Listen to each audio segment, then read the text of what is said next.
Let's see the topic. What is federalism? This topic is related to chapter 2 Federalism of Civics class 10. इस topic में हम लोग देखेंगे federalism होता क्या है। तो चलिए हम लोग जो है कहानी को रिकॉल करते हैं जो हम लोगों ने फर्स्ट चैप्टर में पढ़ा था। फर्स्ट चैप्टर में हम लोगों ने बेल्जियम और श्रीलंका की स्टोरी देखी थी, उसको हम लोग रिकॉल करते हैं। इसमें हम लोगों ने देखा था कि बेल्जियम में कॉन्स्टिट्यूशन ने कैसे सेंट्रल गवर्नमेंट के पावर को घटा दिया और उसको जो है रीजनल गवर्नमेंट को ट्रांसफर कर दिया। हालांकि रीजनल गवर्नमेंट के पास पहले से ही बेल्जियम में पावर थे और उनके खुद के रूल्स और वर्क थे, लेकिन गवर्नमेंट उसको कभी भी सेंट्रल गवर्नमेंट उसको कभी भी वापस ले सकती थी। जो चेंज 1993 में किया गया उसके बाद जो है रीजनल गवर्नमेंट को जो पावर दिए गए वो कॉन्स्टिट्यूशनल पावर थे। अब उससे जो है उसका इंडिपेंडेंट जो पावर है वो कभी भी जो है सेंट्रल गवर्नमेंट वापस नहीं ले सकती है। इस तरह से हम लोग कह सकते हैं कि बेल्जियम जो है वो शिफ्ट कर गया यूनिटरी गवर्नमेंट से फेडरल फॉर्म ऑफ गवर्नमेंट की तरफ, जबकि श्रीलंका जो है वो उसी तरह से कंटिन्यू रह गया for all practices purpose. Unitary government में क्या होता है कि नेशनल गवर्नमेंट के पास पूरा पावर होता है और वो पावर जो है स्टेट गवर्नमेंट के साथ शेयर नहीं करता है। तो तमिल लीडर्स जो है श्रीलंका में को जो है फेडरल गवर्नमेंट बनाने की डिमांड कर रहे थे। So let's see what is federalism. Federalism होता क्या है? तो फेडरलिज्म एक सिस्टम है गवर्नमेंट का जिसमें जो है पावर को डिवाइड किया जाता है सेंट्रल अथॉरिटी और various constitute of country. Usually जो है फेडरल गवर्नमेंट में मतलब कहने का ये कि सेंट्रल गवर्नमेंट होता है, फिर स्टेट गवर्नमेंट हो सकता है, लोकल गवर्नमेंट भी हो सकता है, और पावर सब में इस तरह से डिवाइड कर किया हुआ रहता है कि कोई भी किसी के पावर को घटा बढ़ा नहीं सकता है। यूजुअली फेडरल गवर्नमेंट में जो है 2 लेवल्स ऑफ गवर्नमेंट होते हैं। Here it is the question, describe the different level of government.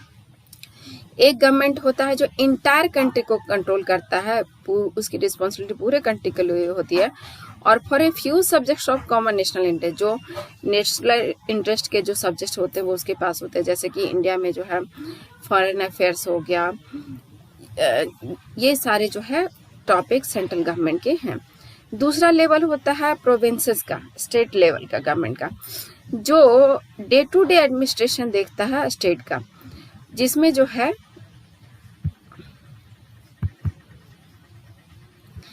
उसमें जो है डे टू डे इंटरेस्ट देखा जाता है स्टेट का। और बोथ जो लेवल होते हैं गवर्नमेंट के ये इंडिपेंडेंट होते हैं अपने पावर में, ये अपने पावर को एंजॉय करते हैं। इंडिपेंडेंट मतलब कोई एक दूसरे के पावर को घटा बढ़ा नहीं सकता है। Now let's see this map. इस मैप में आपको दिखाया गया है कि वर्ल्ड में कितने ऐसे कंट्री हैं जो फेडरल कंट्री हैं, जिसमें ऑलमोस्ट जितने बड़े कंट्री है Canada, United State of America, Russia, India, South Africa, Nigeria, Australia, these are federal form of country. लगभग वर्ल्ड में 25 जो है वर्ल्ड के ऐसे कंट्री हैं 193 में जहाँ पे फेडरल पॉलिटिकल सिस्टम है।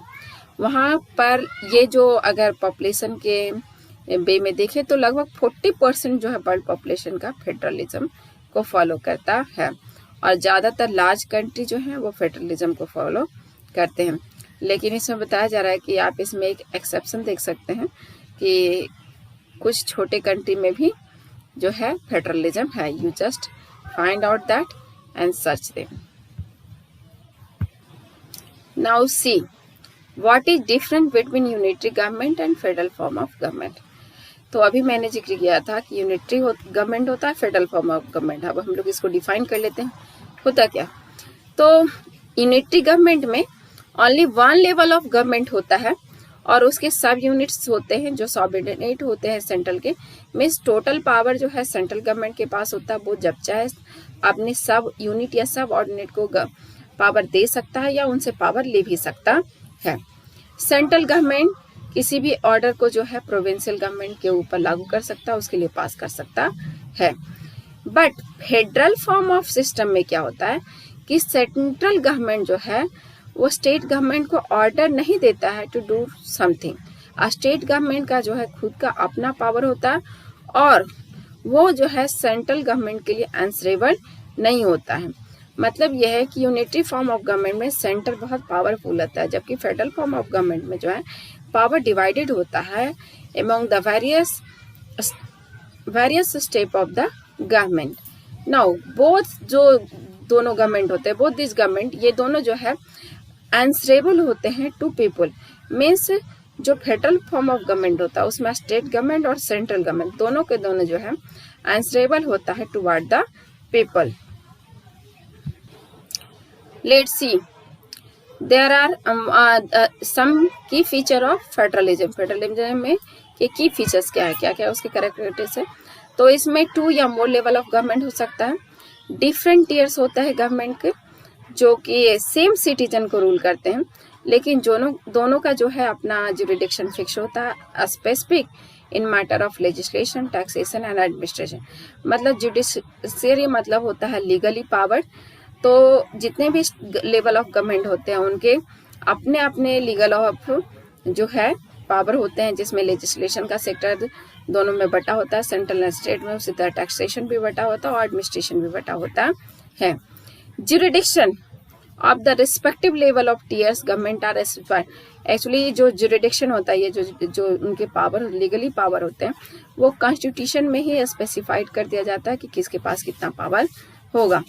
और एग्जिस्टेंस जो अथॉरिटी होती है इच टीयर का, वो कॉन्स्टिट्यूशनली गारंटीड होती है। मतलब इनके पावर्स को कोई रिड्यूस नहीं कर सकता है।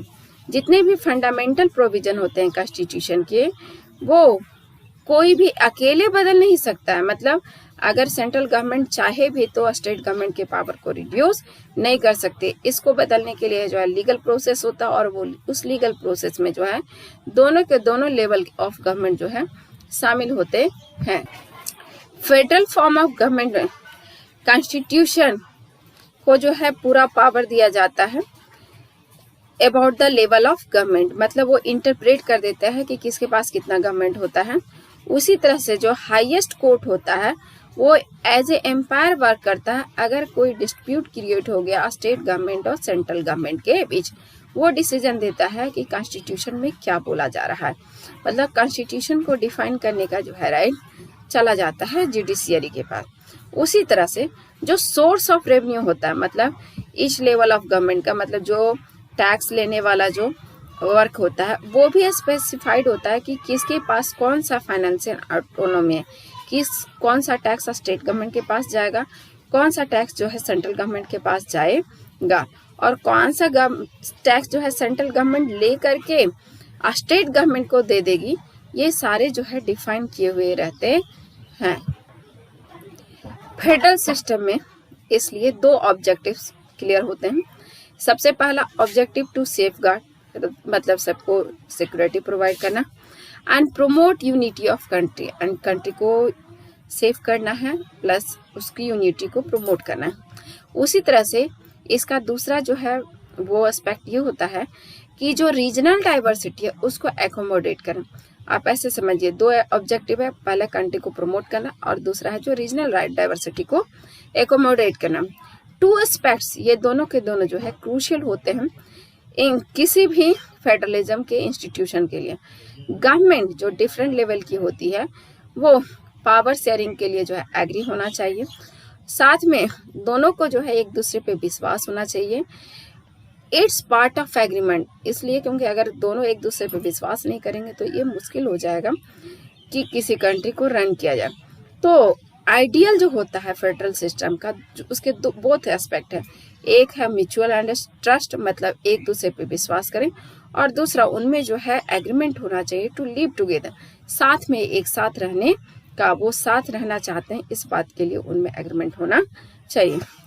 एग्जैक्ट बैलेंस होना चाहिए सेंट्रल और स्टेट गवर्नमेंट का in to form the various federation to other, मतलब एक दूसरे के साथ जो है बैलेंस बना करके चलना होता है। और ये बैलेंस डिपेंड करता है कि किस बेसिस पे जो है वहां पर फेडरलिज्म या फेडरेशन बनाया गया है। फेडरेशन किस बेसिस पे बना है ये बहुत ज़रूरी है, इसलिए ताकि फेडरेशन जो है वो लॉन्ग टर्म तक वर्क कर सकें। Now let's see what is coming together federation. Coming together federation होता क्या? तो फर्स्ट जो रूट है फेडरेशन बनाने का वो ये है कि स्टेट एक साथ आ करके एक बड़े यूनिट में कन्वर्ट हो जाते हैं और दैट वाइज पुलिंग। इसमें क्या होता है कि जो स्टेट गवर्नमेंट होता है उसके सॉवरेनिटी को जो है खींच लिया जाता है और उसको जो है सिक्योरिटी प्रोवाइड किया जाता है। इस टाइप के फेडरेशन को कमिंग टुगेदर फेडरेशन बोलते हैं। यूएसए, स्विट्जरलैंड और ऑस्ट्रेलिया में इसी तरह का फेडरेशन है। मतलब पहले छोटे छोटे अलग अलग स्टेट थे, उन सबको मिला करके जो है एक फेडरेशन बनाया गया।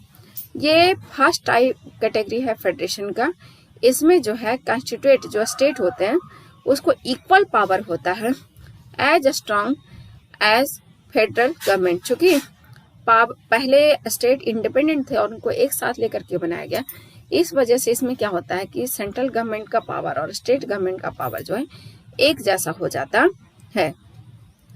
दूसरा जो फॉर्मेशन है वो है what is holding together federation. तो सेकेंड रूट जो है इसका बनने का है वो ये है कि जो सिंगल कंट्री होता है या जो लार्ज कंट्री होता है उसको अलग अलग पार्ट में डिवाइड कर दिया जाता है, मतलब छोटे छोटे स्टेट में बना दिया जाता है और उसमें जो है एक नेशनल गवर्नमेंट होता है, बाकी जो है कॉन्स्टिट्यूएंट स्टेट को सब ऑर्डिनेट बनाया जाता है। इंडिया, स्पेन, बेल्जियम इसके एग्जाम्पल हैं। इसको कहते हैं होल्डिंग टुगेदर फेडरेशन। इसमें क्या होता है कि सेंट्रल गवर्नमेंट के पास जो है ज्यादा पावर होता है, सेंट्रल गवर्नमेंट के पास ज्यादा पावर होता है और स्टेट गवर्नमेंट जो है को जो है थोड़ा पावर कम किया जाता है। देखो you can see here central government tend to be more power than state government. Very often अक्सर इसमें क्या होता है जो कॉन्स्टिट्यूएंट यूनिट होता है of the federation unequal power. मतलब यह है कि जो स्टेट गवर्नमेंट्स बनाए जाते हैं जरूरी नहीं है कि सबको एक जैसा पावर। जैसे इंडिया में आप देख सकते हैं कि कुछ स्टेट्स को स्पेशल पावर दिया हुआ, जैसे जम्मू एंड कश्मीर को स्पेशल पावर दिया हुआ, तो बहुत सारे स्टेट है, सिक्किम को कुछ जो है स्पेशल पावर दिया हुआ। तो इसमें क्या होता है कि अलग अलग स्टेट को अलग अलग ट्रीट किया जाता है, किसी को जो है ज़्यादा पावर दिया जाता है और किसी को कम पावर दिया जाता है। Now let's see what is jurisdiction. I already told you it is the area. ये लीगल अथॉरिटी का एरिया होता है जिसपे किसी को पावर होता है, मतलब लीगली पावर जो होते हैं उसी को ज्यूरिडिक्शन कहा जाता है। और ये एरिया डिफाइंड होता है as a term of geographical boundary और in term of certain kinds of subject. इसमें फिक्स किया जाता है कि आप इस चीज़ पे जो है लॉ बना सकते हैं या इस चीज़ को जो है डिफाइन कर सकते हैं, उस पर वर्क कर सकते हैं। Now let's see what makes India A federal country. India federal country कैसे, क्या इंडिया को फेडरल कंट्री बनाता है? तो अभी हम लोगों ने जो है बेल्जियम और श्रीलंका की स्टोरी देखी थी, कैसे जो है उन लोग को अपने डाइवर्सिटी को एकोमोडेट करने के लिए सेवरल प्रॉब्लम फेस करने पड़े थे। अब आप सोच सकते हैं कि इंडिया जैसा वास्ट कंट्री जहाँ पर जो है इतने सारे लैंग्वेजेज है, इतने सारे रिलीजन है, इतने सारे रीजन्स है, तो कैसे हम लोग जो है यहाँ पर पावर शेयरिंग को जो है अरेंज कर सकते हैं? तो हम लोग इसको कॉन्स्टिट्यूशन से ही शुरू करते हैं। हम लोग का कॉन्स्टिट्यूशन कैसा है? तो इंडिया जब इंडिपेंडेंट हुआ था तो उस समय हम लोग को याद है कि हम लोग को जो है बहुत ज़्यादा पेनफुल ब्लडी पार्टीशन झेलना पड़ा था, जिसमें जो है भारत पाकिस्तान नाम का दो जो है स्टेट क्रिएट हुआ था। और इस बीच जो है हम लोगों ने जो है बहुत सारे जो इंडिपेंडेंट प्रिंसली स्टेट्स थे उसको जो है अपने साथ जो है लाने का काम किया था, जिसमें सरदार वल्लभ भाई पटेल का बहुत बड़ा रोल था। तो कॉन्स्टिट्यूशन ने जो है उस वक्त जो है इंडिया को यूनियन ऑफ स्टेट अनाउंस किया। हम लोगों ने कभी भी जो है फेडरेशन वर्ड को इस्तेमाल नहीं किया है, लेकिन इंडियन यूनियन जो है टोटली बेस्ड है on the principle of federation. हम लोगों ने 7 फीचर्स ऑफ फेडरलिज्म देखा था और हम लोगों ने देखा था कि ये सारे के सारे फीचर्स जो है इंडियन कॉन्स्टिट्यूशन पे अप्लाइड होते हैं। कॉन्स्टिट्यूशन ओरिजिनली जो है 2 टियर ऑफ सिस्टम प्रोवाइड करता है। यूनियन गवर्नमेंट जिसको कि हम लोग सेंट्रल गवर्नमेंट भी कहते हैं, और इसके अलावा हमारे पास जो है स्टेट गवर्नमेंट भी है। हम लोगों ने जो है तीसरा जो थर्ड टियर ऑफ गवर्नमेंट है दैट इज कॉल्ड पंचायत और म्युनिसिपैलिटी में ऐड किया बाद में।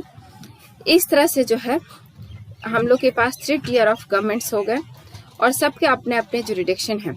उसी तरह से कॉन्स्टिट्यूशन जो है clearly 3 fold of distribution of legislative power जो है वो डिस्क्राइब करता है, यूनियन गवर्नमेंट, स्टेट गवर्नमेंट, और इसमें जो है तीसरा जो है वो है लोकल गवर्नमेंट। अब हमारे पास जो है जुरिडिक्शन को डिवाइड करने के लिए जो है 3 लिस्ट है। पहले लिस्ट को बोलते हैं यूनियन लिस्ट। यूनियन लिस्ट में जो है नेशनल इंपॉर्टेंस के जितने सब्जेक्ट है, जैसे डिफेंस हो गया, फॉरेन अफेयर्स हो गया, बैंकिंग हो गया, कम्युनिकेशन हो गया, करेंसी हो गया, ये के सब इंक्लूडेड हैं।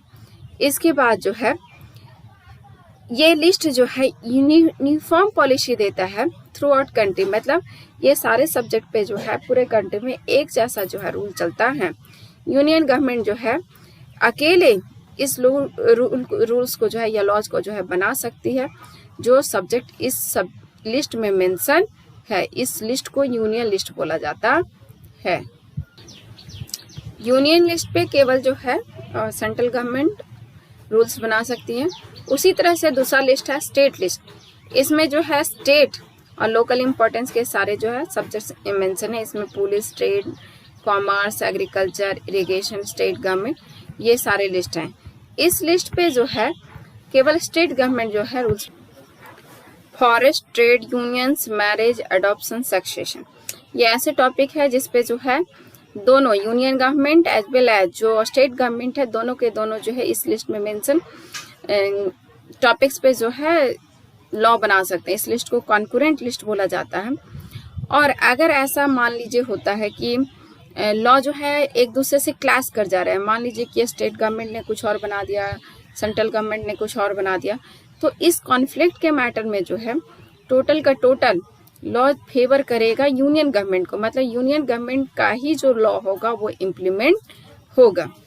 चलिए अब तो इसके बाद देखते हैं कि मान लीजिए कि कोई ऐसा टॉपिक है जो कि ना तो यूनियन लिस्ट में है, ना ही स्टेट लिस्ट में है, ना कंकरेंट लिस्ट में, तो उस टॉपिक को क्या करते हैं, उस सब्जेक्ट पे कौन बनाएगा रूल, तो उसको बोला जाता है रेसिडुअरी सब्जेक्ट्स। सब्जेक्ट्स जो कि तीनों लिस्ट में से किसी में नहीं आते हैं, जैसे कंप्यूटर सॉफ्टवेयर, ये नया चीज था पहले से, जब कॉन्स्टिट्यूशन बन रहा था तो इसके बारे में लोग नहीं जानते थे, तो इसको कॉन्स्टिट्यूशन में मेंशन नहीं किया गया। तो अकॉर्डिंग टू आवर कॉन्स्टिट्यूशन ही बताता है कि अगर कोई टॉपिक ऐसा है जो कि किसी लिस्ट में मेंशन नहीं है, तो उस लिस्ट पे जो है लॉ बनाने का राइट जो है वो यूनियन को होगा, और इस सब्जेक्ट को रेसिडुअरी सब्जेक्ट्स बोला जाता है। It is very important, often come in 1 marks in board exams. जैसा कि हम लोग देख चुके हैं कि जो होल्डिंग टुगेदर फेडरेशन होता है उसमें उसके कॉन्स्टिट्यूएंट यूनिट को जो है इक्वल पावर नहीं दिया जाता है, कुछ को स्पेशल पावर दिया जाता है। इसीलिए जो है इंडियन यूनियन में जो है सभी स्टेट को एक जैसा पावर नहीं मिला हुआ, कुछ स्टेट को जो है स्पेशल स्टेटस मिला हुआ, जैसे आसाम, नागालैंड, अरुणाचल प्रदेश, मिजोरम, ये सब को जो है हम लोग का कॉन्स्टिट्यूशन में आर्टिकल नंबर 371 इसके थ्रू जो है पेकुलर स्पेशल पावर दिया गया। और ये क्यों पावर दिया गया है, तो उनके स्पेशल जो सोशल और हिस्टोरिकल सर्कमस्टेंसेस है उनकी वजह से एक्चुअली उधर जो है ट्राइबल जो है कल्चर है उसको प्रोटेक्ट करने के लिए ऐसा किया हुआ है। ये जो स्पेशल पावर है ये किससे रिलेटेड होता है, तो ये रिलेटेड होता है प्रोटेक्शन ऑफ लैंड। वहाँ के जो इंडिजिनियस पीपल है उनके लैंड को प्रोटेक्ट किया जाता है, उनके कल्चर को प्रोटेक्ट किया जाता है, साथ में गवर्नमेंट एम्प्लॉयमेंट में जो है सर्विसेज को प्रोटेक्ट किया जाता है। मतलब उस स्टेट में ज़्यादातर जो जॉब्स होंगे, जो लैंड होगा, ये सब जो है उन्हीं का रहेगा, वो जो है दूसरे स्टेट वाले को नहीं मिल पाता है। इंडियंस जो कि वहाँ के परमानेंट रेसिडेंट्स नहीं है, लेकिन वो लोग जो है वहाँ पे कोई घर या जमीन खरीद नहीं सकते हैं। इसी तरह से जो है इंडियन स्टेट में कुछ ऐसे यूनिट भी हैं जिनको जो है बहुत कम पावर दिया गया है। सम इसलिए क्योंकि वो बहुत छोटे हैं और इंडिपेंडेंट स्टेट नहीं बनाए जा सकते। स्टेट बट लेकिन उनको जो है किसी स्टेट में मिलाया भी नहीं जा सकता। जैसे कि चंडीगढ़ हो गया, लक्षद्वीप हो गया, चंडीगढ़ जो पंजाब और हरियाणा दोनों का जो है कैपिटल है, लक्षद्वीप हो गया। उसी तरह से जो है सिटी कैपिटल जो दिल्ली का है, जिसको कि यूनियन टेरिटरीज बोला जाता है। तो ये जो यूनियन टेरिटरीज है, इनको जो है स्टेट की तरह पावर नहीं दिया हुआ है। द सेंट्रल गवर्नमेंट के पास जो है स्पेशल पावर है इस एरिया को रन करने का। उसी तरह से जो है पावर शेयरिंग देखा जाता है यूनियन गवर्नमेंट और स्टेट गवर्नमेंट के बीच में, is basic to the structure of the constitution, constitution के अकॉर्डिंग होता है, और इसको जो है कोई जो है अपने हिसाब से बदल नहीं सकता है। The parliament can not it own change this arrangement, even कि इस अरेंजमेंट को खुद पार्लियामेंट भी अकेले चेंज नहीं कर सकता है। अगर फेडरल सिस्टम में कोई चेंज करना हो तो इसमें पार्लियामेंट के दोनों हाउसेस का जो है इन्वॉल्व होना जरूरी है, और उसमें भी एटलीस्ट 2/3 मेजोरिटी का होना अनिवार्य है। इसके अलावा जो है इससे भी जो है मॉडिफाई नहीं हो सकता है। इसके अलावा जितने भी स्टेट लेजिस्लेचर हैं उसके कम से कम जो है आधे स्टेट का जो है इन्वॉल्व, आधे स्टेट के द्वारा पास होना भी जरूरी है। Now what is the next question? The next question is what is the role of judiciary in federal system? Federal system में जुडिशरी का क्या रोल है? तो जुडिशरी जो है बहुत इंपॉर्टेंट रोल प्ले करता है फेडरल सिस्टम में। एक्चुअली जितने भी कॉन्स्टिट्यूशन प्रोविजन है और प्रोसीजर है वो सब डिस्क्राइब करने का काम जो है जुडिशरी का होता है। अगर हाई कोर्ट और अगर कोई डिस्प्यूट जो है राइज कर जाता है सेंटर और स्टेट के बीच, तो इसमें जो है हाई कोर्ट और सुप्रीम कोर्ट जो है डिसीजन देने का राइट दिया हुआ है। यूनियन और स्टेट गवर्नमेंट का कोई भी जो है टैक्स से रिलेटेड कोई जो है अगर डिस्प्यूट है या फिर कोई भी दूसरी रिस्पॉन्सिबिलिटी है, सब के सब जो है वो हाई कोर्ट सॉल्व करता है। इसके अलावा दोनों ही के जो टैक्सेस के सेक्टर हैं, कौन की कहाँ से कितना टैक्स लेगा किस किस सेक्टर पे, और कौन सा टैक्स सेंट्रल गवर्नमेंट लेकर के स्टेट गवर्नमेंट को देगा, ये भी फिक्स किया हुआ है। और the responsibility sign to each of them, दोनों के जो है रिस्पॉन्सिबिलिटी बराबर बांटा हुआ है। Now let's see this map. In this map, this is map India before independent, या बोल सकते हैं 1947 जब इंडिया इंडिपेंडेंट हुआ उस समय तक का ये मैप है।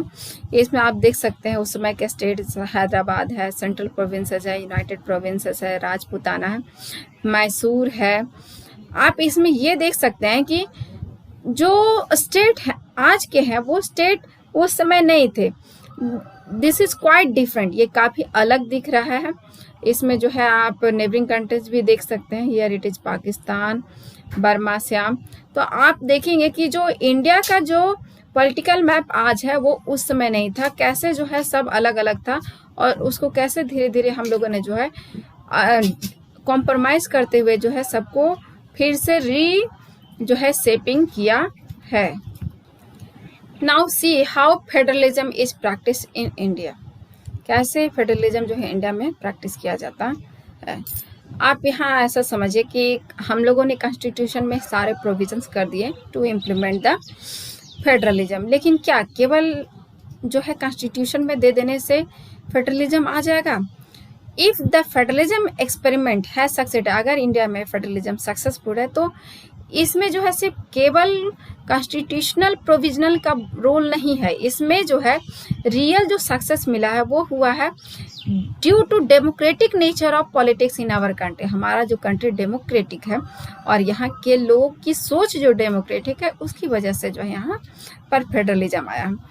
जो दिस इंश्योर्ड, ये जो डेमोक्रेसी है इंडिया में यही है इंश्योर करता है spirit of federalism in India.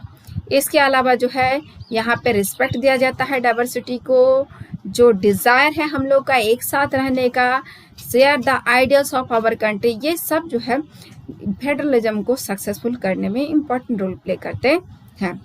Now हम लोग कुछ देखेंगे कि कौन कौन से मेजर्स अडॉप्ट किए गए थे इंडिया में फेडरलिज्म को लाने के लिए। तो सबसे पहले जो अडॉप्ट किया गया था वो था लिग्विस्टिक स्टेट। तो लिग्विस्टिक स्टेट में क्या किया गया था, we will see this. Linguistic state पहला एक्सपेरिमेंट था to implement democracy in India. इसमें क्या किया गया कि हम लोग देखते हैं कि पॉलिटिकल मैप जो कि 1947 से स्टार्ट हुआ था, 2019 आते आते काफ़ी सारे चेंजेज हो गया। और ये चेंजेज जो है ना सरप्राइज करने वाले हैं। कुछ चेंजेस तो ऐसे हैं कि मतलब बिलीव नहीं होता है कि ऐसा भी हो सकता है। कुछ स्टेट जो है एकदम से गायब हो गए, कुछ स्टेट जो है एकदम नए बन गए, एरिया, बाउंड्री और जो नेम है वो तो फ्रिक्वेंट ही चेंज हुआ। तो 1947 में जो पुराने स्टेट थे वो नए स्टेट में कैसे कन्वर्ट हो गए? तो ये कन्वर्ट इसलिए किया गया था क्योंकि जो वहाँ पे बोलते थे लैंग्वेज जो था वो सेम था। मतलब लैंग्वेज के बेसिस पे सेम लैंग्वेज बोलने वाले को एक स्टेट में बनाया गया। और सम स्टेट्स जो है लैंग्वेज के अलावा जो है कल्चरल के बेसिस पे, इथनिसिटी के बेसिस पे, ज्योग्राफी के बेसिस पे बनाया गया। इसमें से कुछ एग्जांपल हम लोग ले सकते हैं, जैसे नागालैंड हो गया, उत्तराखंड हो गया और झारखंड हो गया। Now I want to show you the map. Now see the latest map of India. अभी आपने जो है 1947 का मैप देखा था, अब आप इस मैप को देखिए। आपको जो है एकदम से अलग फीचर्स दिखाई देगा। कहाँ यूनाइटेड प्रोविंसेस था, सेंट्रल प्रोविंसेस था, लेकिन अब उसकी जगह आपको कुछ नया स्टेट्स दिखाई देंगे। कुछ स्टेट तो एकदम रिसेंटली बने हुए हैं, जैसे ये तेलंगाना हो गया, छत्तीसगढ़, झारखंड, ये सब आपको जो है 1947 में कहीं से दिखाई नहीं पड़ेंगे। आपको जो है इस मैप में 3 ऐसे स्टेट्स को रिकॉग्नाइज करना है जो 1947 के बाद जो है लैंग्वेज के बेसिस पे क्रिएट किए गए।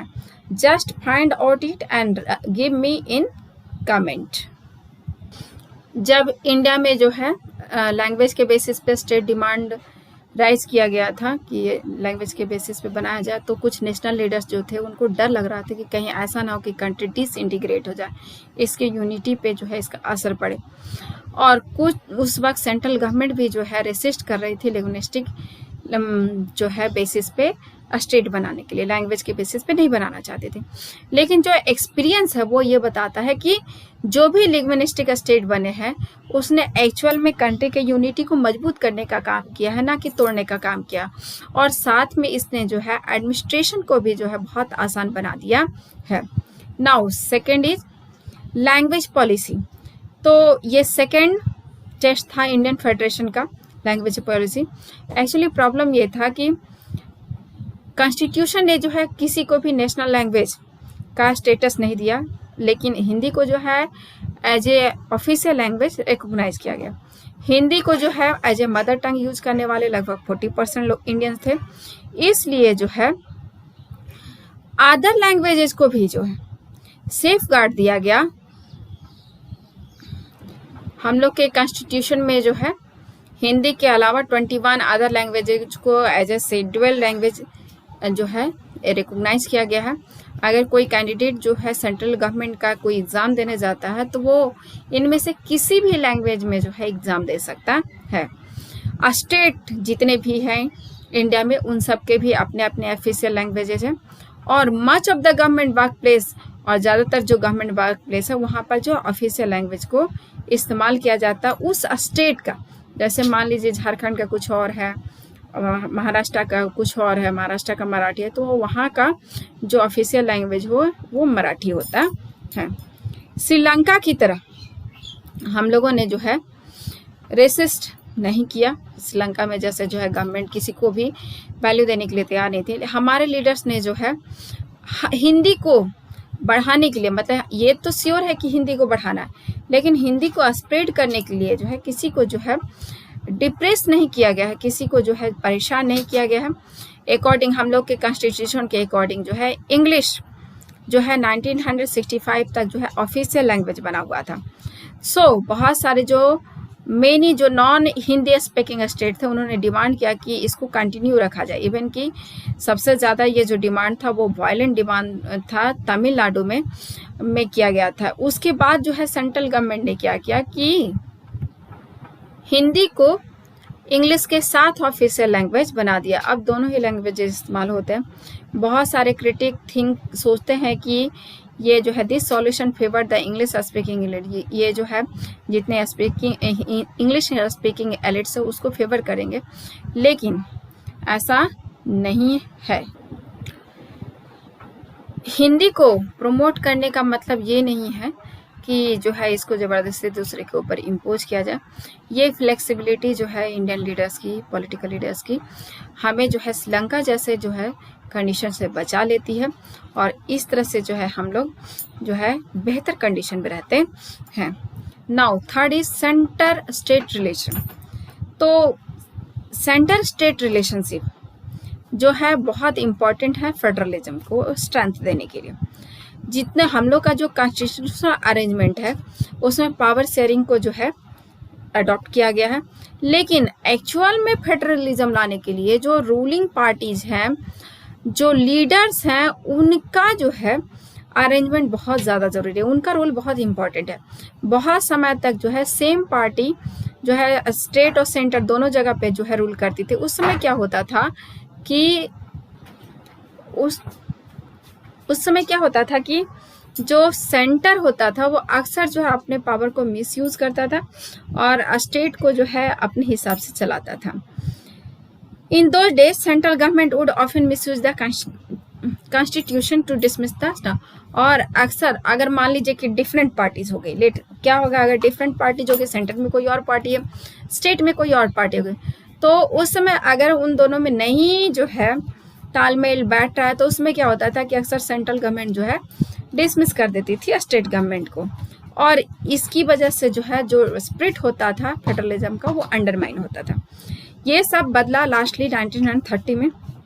इस पीरियड के बाद क्या देखा गया कि जो रीजनल पॉलिटिकल पार्टीज थी उनके पावर्स बढ़ने लगे और सेंटर का जो है पावर घटने लगा। क्यों ऐसा हुआ ऐसा कि जो सेंटर में गवर्नमेंट बनने लगी वो कोalition गवर्नमेंट बनने लगी। मतलब किसी एक गवर्नमेंट को जो है मेजोरिटी नहीं मिलने की वजह से बहुत सारे गवर्नमेंट ने मिल करके सेंटर में जो है गवर्नमेंट बनाया, और जब सेंटर में कोalition गवर्नमेंट बना तो कोई भी सिंगल पार्टी जो है वो अपना मनमाना नहीं कर सकती थी, जिसकी वजह से जो है सेंटर का पावर रिड्यूस हुआ और स्टेट का पावर बढ़ गया। इसमें क्या हुआ कि जितने भी स्टेट गवर्नमेंट थे उनको जो है ज़्यादा ऑटोनॉमी मिलने लगा, और इसमें जो है ये ट्रेंड शुरू हो गया कि जो है स्टेट गवर्नमेंट जो है अपने हिसाब से बहुत सारा काम करने लगे। Let's see this was कोalition government. ये कैसी गवर्नमेंट होती है? तो गवर्नमेंट जिसमें जो है बहुत सारे जो है पार्टीज आकर के, इसमें कम से कम एटलीस्ट 2 होना चाहिए, आकर के गवर्नमेंट बनाती है, और इसमें जो है पॉलिटिकल अलायंस होता है, उसमें एक कॉमन प्रोग्राम जो है अडॉप्ट किया जाता है। अब सुप्रीम कोर्ट का भी रोल बढ़ चुका था। अब अगर सेंट्रल गवर्नमेंट किसी स्टेट गवर्नमेंट को इलीगली डिसमिस करती है आर्बिट्रेरी मैनर में, तो यहाँ पे जो है सुप्रीम कोर्ट तक जाया जा सकता है। इस तरह से पावर शेयरिंग को जो है आजकल ज़्यादा इफेक्टिवली बनाया गया है और धीरे धीरे जो है ये और ज़्यादा पावरफुल होते जा रहा है। लेट्स सी दिस पिक्चर, जिसमें सेंटर बहुत पावरफुल होता था। इंदिरा गांधी के टाइम का ये पिक्चर है, और ये है states Kerala, Madras, Orissa, Bengal, Bihar, all this state सब जो है ये जो है सेंटर से अपने पावर को प्लीड कर रहे हैं। मतलब ऐसा लग रहा है जैसे भीख मांग रहे हैं वो सब। खैर यहाँ पे जो है स्टेट का पोजीशन दिखा, इट इज़ सो पावरफुल, और स्टेट का पोजीशन जो है उतना अच्छा नहीं है। मतलब ये वो कंडीशन जब सेंटर और स्टेट दोनों जगह ना जो है एक ही जैसा, एक ही पार्टी की गवर्नमेंट बनी हुई है। Now you just see the next picture, see this picture, peril of running A कोalition government. ये है बीजेपी की गवर्नमेंट है, इसमें जो है कोalition गवर्नमेंट बनाया हुआ है, आप देख सकते हैं। इसमें डिफरेंट पार्टीज ने मिल करके इस गवर्नमेंट को बनाया है। इसमें से अगर एक भी यहाँ से हट जाए तो ये गवर्नमेंट गिर जाएगी। You can see this one. अब इस गवर्नमेंट को चलाना बहुत आसान नहीं है, सेंट्रल गवर्नमेंट के पसीने छूट रहे हैं। कोई भी गवर्नमेंट कभी भी गिरा सकती है। तो इसमें जो है जो स्टेट लेवल की पार्टियां होती है वो सेंट्रल गवर्नमेंट पे काफ़ी प्रेशर बना सकती है। सो कोalition गवर्नमेंट ने जो है फेडरलिज्म को जो है काफ़ी हद तक मजबूत किया है। Let's see linguistic diversity of India. India में जो है कितने लैंग्वेजेज हैं, और बहुत सारे लैंग्वेजेज हैं, और हर जगह पे जो है टोन बदल जाता है। 2011 के सेंसस में जो है रिकॉर्ड किया गया था 1300 डिस्टिंक्ट लैंग्वेजेज हैं। ये मदर टंग है। इसके अलावा जो है खुद जो हिंदी है उसमें बहुत सारे जो है अलग अलग स्टाइल है। भोजपुरी है, जो मगधी, बुंदेलखंडी, सो मैनी, छत्तीसगढ़ी, राजस्थानी। उसके बाद जो है 121 मेजर लैंग्वेजेज है। 22 जो है 8th शेड्यूल में शामिल किया हुआ लैंग्वेज है। 8th शेड्यूल में शामिल किए गए लैंग्वेज को जो है शेड्यूल लैंग्वेजेज बोला जाता है। इसके अलावा बहुत सारे नॉन शेड्यूल लैंग्वेजेज हैं। लार्जेस्ट लैंग्वेज हिंदी है, जो केवल 44% के लोगों तक बोला जाता है। अगर हम इसको जो है सेकेंड थर्ड लैंग्वेज तक भी ले जाएं तो भी ये लेस देन 50% है। आप देख सकते हैं इधर। इसके अलावा इंग्लिश है, जो कुछ % तक बोला जाता है। इंग्लिश जो है 0.02% तक बोला जाता है फर्स्ट लैंग्वेज, और लगभग 11% लोग जो है इसको सेकेंड लैंग्वेज के रूप में जानते और समझते हैं। नाउ सी दिस, जितने भी शेड्यूल लैंग्वेजेज इंडिया के, आसामीज, बंगाली, बोडो, डोगरी, इन सब का परसेंटेज भी दिया हुआ। Hindi, Kannada, Kashmiri, all this you have to learn this. इसको जो है याद कर लीजिए, ज़्यादा अच्छा रहेगा। और भी है Tamil, Sindhu, Urdu, all these languages are. We have to remember all this. Now see decentralization in India. हम लोगों ने देखा ऊपर में कि कैसे जो है फेडरलिज्म 2 या उससे ज़्यादा टीयर से मिलकर के बनता है, और हम लोग ऑलरेडी 2 टीयर्स के बारे में डिस्कस कर चुके हैं। लेकिन इंडिया में जो है 2 टीयर से काम नहीं चलता है। इंडिया में जो स्टेट्स है वो बहुत लार्ज है और इतने बड़े हैं कि ये तो कुछ यूरोपियन कंट्री के बराबर है। जैसे अगर टर्म ऑफ पॉपुलेशन ले ले तो उत्तर प्रदेश जो है वो रसिया से बड़ा हो जाता है, महाराष्ट्र जो है वो जर्मनी के बराबर हो जाता है। इसलिए और खुद स्टेट में जो है बहुत सारे डाइवर्स ग्रुप्स हैं, तो पावर शेयरिंग जो है स्टेट के अंदर भी उतना ही जरूरी है। Federal power sharing in India में जो है ये रिक्वायरमेंट है कि एक अनदर टीयर जो है जनरेट किया जाए, और ये this is the rational for the decentralization of power. और इसकी वजह से जो है डिसेंट्रलाइजेशन होगा पावर का, जो कि बेनिफिशियल हो सकता है। ये जो थर्ड टियर ऑफ गवर्नमेंट है इसी को लोकल गवर्नमेंट कहा जाता है। Now let's see the definition of decentralization. जब सेंट्रल गवर्नमेंट या स्टेट गवर्नमेंट से पावर को ले करके लोकल गवर्नमेंट में डिस्ट्रीब्यूट किया जाता है तो उसको डिसेंट्रलाइजेशन कहते हैं। See this definition. और बेसिक आइडिया ये है कि जो लार्ज नंबर ऑफ प्रॉब्लम्स और इश्यूज है उसको जो है सबसे ज्यादा लोकल लेवल पे सेटल किया जा सकता है। पीपुल हैव, जो लोग लोकेलिटीज में रहते हैं उनको अपने प्रॉब्लम के बारे में ज्यादा अच्छा नॉलेज होता है। उनके पास जो है बेटर आइडियाज होते हैं कि कैसे पैसे को खर्च किया जाए और कैसे जो है मैनेजमेंट जो है इफिशिएंटली किया जाए। इसके अलावा लोकल गवर्नमेंट जो है वो डायरेक्टली पार्टिसिपेट कर सकता है डिसीजन मेकिंग में। दिस हेल्प, इसकी वजह से जो है जो हैबिट है डेमोक्रेटिक पार्टिसिपेशन का वो बढ़ता है। इसलिए जो है local level of government is required in our country. हम लोग के कंट्री में जो है डिसेंट्रलाइजेशन जो है कॉन्स्टिट्यूशन के थ्रू जो है रिकॉग्नाइज किया गया है, लेकिन इसके कई सारे अटेम्प्ट्स किए गए लेकिन बहुत ज़्यादा उसका कुछ भी रिजल्ट नहीं आया। इसके बाद जो है पंचायती राज स्टैब्लिश करने की कोशिश की गई। सिटीज में जो है म्युनिसिपलिटी या म्युनिसिपल कॉर्पोरेशन स्टैब्लिश किया गया, लेकिन ये कहीं ना कहीं स्टेट गवर्नमेंट के डायरेक्ट कंट्रोल में रहते थे। इलेक्शन भी जो है जल्दी नहीं होता था लोकल गवर्नमेंट का, और रेगुलरली इलेक्शन नहीं होने के जो इलेक्शंस हैं वो रेगुलरली पंचायत के नहीं करवाते हैं। लोकल गवर्नमेंट को जो रिसोर्सेज भी नहीं मिलता है, जिसकी वजह से जो है डिसेंट्रलाइजेशन उतना इफेक्टिव नहीं रह जाता था। मेजर स्टेप उठाया गया डिसेंट्रलाइजेशन के लिए 1992 में, जब कॉन्स्टिट्यूशन में अमेंडमेंट करके वहीं पे जो है वो थर्ड टियर ऑफ जो गवर्नमेंट था उसको क्रिएट कर दिया गया। अब जो है कॉन्स्टिट्यूशनली जो है ये मैंडेटरी हो गया है कि इलेक्शन रेगुलर हो। सीट्स जो है वो रिजर्व कर दिया गया है सबके लिए। शेड्यूल कास्ट, शेड्यूल ट्राइब्स और जितने अदर बैकवर्ड क्लास सबके लिए सीट रिजर्व कर दिए गए हैं। एटलीस्ट 1/3 रिजर्वेशन वुमेन्स को दे दिया गया है। नाउ इंडिपेंडेंट इंस्टीट्यूशन क्रिएट किया हुआ है स्टेट इलेक्शन कमीशन, जिसको ये काम दे दिया गया है कि हर एक स्टेट में पंचायत और म्युनिसिपल इलेक्शन के जो इलेक्शंस है उसको रेगुलरली कंडक्ट करवाएं। इसके बाद स्टेट गवर्नमेंट ने जो है पावर शेयरिंग जो है उसको आगे किया है। जो रेवेन्यू होता है लोकल गवर्नमेंट को उसको प्रोवाइड किया है। जो नेचर ऑफ शेयरिंग है वो भले अलग अलग स्टेट में अलग अलग है, लेकिन इसको जो है इम्प्लीमेंट किया गया। अब जो है रूरल लोकल गवर्नमेंट, जिसको कि पॉपुलरली नोन किया जाता है एज ए पंचायती राज, हर एक विलेज में या एक ग्रुप ऑफ विलेज में जो है एक ग्राम पंचायत होता है। और ये जो होता है this is the council consisting several ward member of and called panch. इसमें जो है बहुत सारे वार्ड मेंबर्स होते हैं जिसको पंच बोला जाता है या प्रेसिडेंट या सरपंच बोला जाता है। सरपंच डायरेक्टली इलेक्ट होते हैं और ये जितने भी एडल्ट होते हैं उस एरिया के वो लोग डायरेक्टली जो है वार्ड मेंबर्स को और पंच को जो है इलेक्ट करते हैं। This is the decision making body for entire village. Panchayat जो होता है वो वर्क करता है सुपरविजन ऑफ ग्राम सभा, और जितने भी ग्राम सभा के मेंबर होते हैं, जो एडल्ट मेंबर होते हैं, वो वोटर्स भी होते हैं, वही इलेक्ट करते हैं ग्राम पंचायत के मेंबर्स को।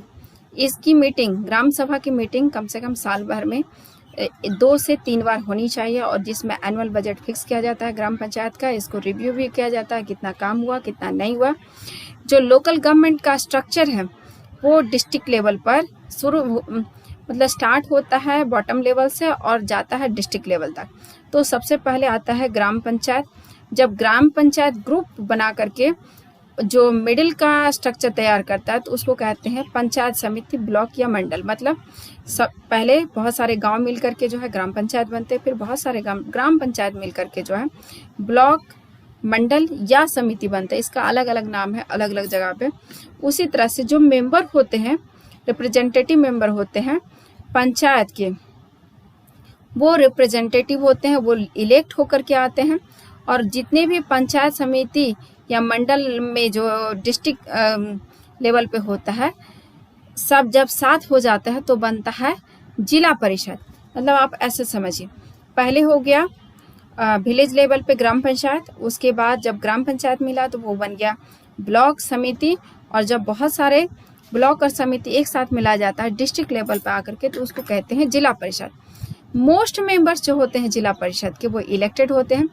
मेंबर ऑफ लोकसभा मतलब एमपी और एमएलए जो डिस्ट्रिक्ट से इलेक्ट होके आता है, और जो एमपी होता है वो इसके ऑफिशियल्स मेंबर होते हैं, वो ऑटोमेटिक मेंबर होते हैं उसके। जिला परिषद चेयरमैन जो होता है वो पॉलिटिकल हेड होता है जिला परिषद का। उसी तरह से local government body urban area में भी मिलता है, मतलब अर्बन एरिया को भी रेगुलेट करने के लिए जो है लोकल गवर्नमेंट है। म्यूनिसिपैलिटी टाउन्स में सेट किया जाता है, जबकि जो बिग सिटीज होते हैं वहाँ पर म्यूनिसिपल कॉरपोरेशन होता है। Both municipality and municipal corporation जो होता है वो इलेक्टेड बॉडीज होता है कंसिस्टिंग ऑफ पीपल रिप्रेजेंटेटिव। मतलब ये सबके इसके जितने भी मेंबर्स होते हैं सब न सब जो है इलेक्ट होकर के आते हैं। म्यूनिसिपल जो चेयरपर्सन होता है वो पॉलिटिकल हेड होता है म्यूनिसिपैलिटी का, जबकि म्यूनिसिपल कॉरपोरेशन का जो हेड होता है उसको मेयर कहा जाता है। See an experiment in Brazil. Brazil का एक एक्सपेरिमेंट हम लोग देखते हैं। ब्राजील का एक सिटी है पोर्टो एलेग्रे। यहाँ पे जो है एक एक्स्ट्राऑर्डिनरी एक्सपेरिमेंट किया गया।